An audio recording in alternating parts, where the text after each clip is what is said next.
It was a rainy autumn night when Detective Amelia Foster found herself standing at the foot of the old Wycliffe Manor. The ancient estate loomed before her like a dark titan, its Gothic spires stabbing the sky, framed by the skeletal trees that had long since died around it. The manor was said to be cursed, haunted by the tragedies of the past, and no one from the nearby town of Blackwood ventured near after dusk. But Amelia wasn't one to be deterred by ghost stories, especially when there was a missing person involved. A week earlier, a local historian, Dr. Harold Keats, had gone missing after visiting the estate to research a notorious murder that had taken place there over a century ago. No one had seen him since. His last known communication was a frantic voicemail left on his assistant's phone, claiming that something was watching him. Amelia was called in because her reputation preceded her. She was the one people turned to when cases spiraled into the bizarre and the unexplained. She had solved cases where others gave up, but something about Wycliffe Manor unsettled her. The place seemed alive, almost sentient, as if it were watching her, waiting for her to make the first move. She pushed the front gate, and it creaked loudly, its sound echoing in the stillness of the night. Her breath formed mist in the cool air as she crossed the courtyard, her flashlight beam cutting through the thick fog that rolled in off the nearby lake. The mansion's front door was slightly ajar. "Harold?" She called out, her voice swallowed by the oppressive silence that hung in the air. No response. The hallway was grand yet suffocating, the air thick with dust and the smell of rotting wood. Faded portraits of the Wycliffe family lined the walls, their eyes seeming to follow her as she ventured deeper into the house. The family had all perished in a tragic fire except for one, the youngest son, Edward Wycliffe, who was never found. Some said he had escaped, while others whispered he was still in the manor, hidden away. As Amelia reached the grand staircase, her phone vibrated. It was a message from the police station. "No signal out here. Stay safe."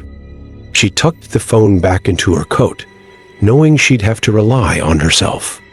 Every step she took echoed through the house, as though the walls themselves were amplifying the sound. She searched room after room, each one more dilapidated than the last. In the study, she found Dr. Keats's bag, open and abandoned, with his research notes scattered across a desk. The last entry in his journal chilled her. "The house, it speaks. The walls whisper my name. There's something in the shadows, watching, waiting. I mustn't let it see me." A loud crash from the upper floor sent a jolt through her. Someone or something was upstairs. Heart pounding, Amelia ascended the staircase. The floorboards groaned under her weight, threatening to give way at any moment. She reached the second floor and found herself in a long, dimly lit corridor lined with more portraits. But these were different. The faces in these paintings were blurred, their features smeared, as if they were in the midst of fading from existence. Suddenly, a low, rasping breath echoed through the hall, causing the hair on the back of her neck to stand up.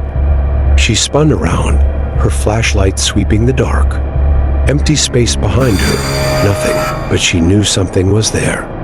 Something unseen, lurking just out of sight. Her flashlight flickered, then went out. Darkness swallowed her. In the pitch black, she heard it again, the rasping breath, closer this time. And then, a voice low, guttural, and inhuman. "Leave now."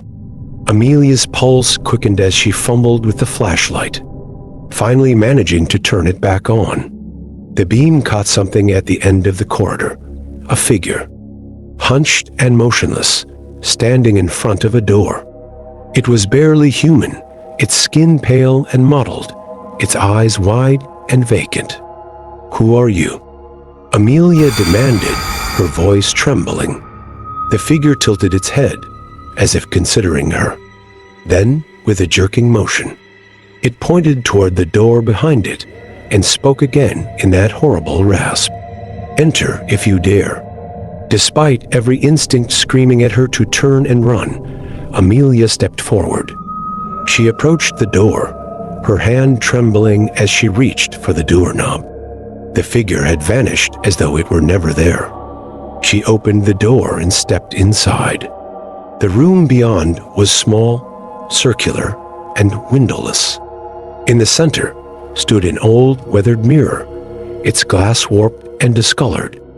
Something about the mirror was wrong. Its reflection didn't match the room.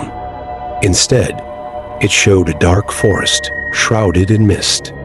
And in that forest, standing among the trees, was Dr. Harold Keats.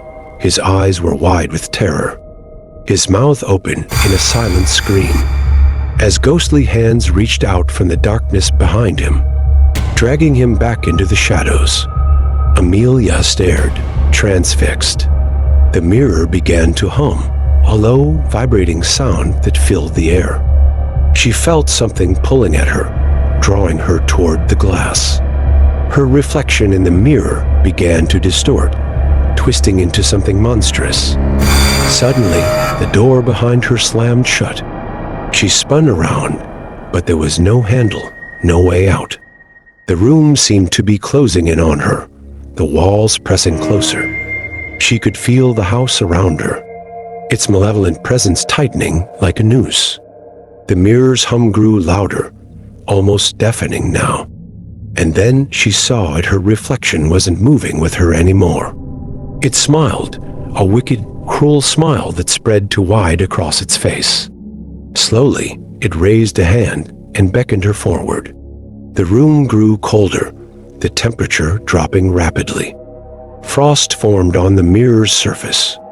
Amelia felt her breath hitch in her throat. She had to get out, but there was no escape. The house wouldn't let her go. The walls began to whisper, faint at first, but soon the voices became clear, repeating a single word over and over again. "Stay, stay, stay." Amelia backed up, her heart racing, but her reflection remained motionless, its eyes gleaming with malice. It lifted its other hand, pressing it flat against the glass. Frost spread from where it touched, snaking across the mirror. With a sudden surge of willpower, Amelia threw herself against the door. It didn't budge. Panic set in as she turned back to the mirror. Her reflection began to walk toward her, stepping out of the forest in the glass. And then, from behind her, she felt a cold hand on her shoulder. She screamed. The last thing Amelia saw was her own reflection, smiling cruelly, as it stepped out of the mirror and into her world. And the house fell silent once more,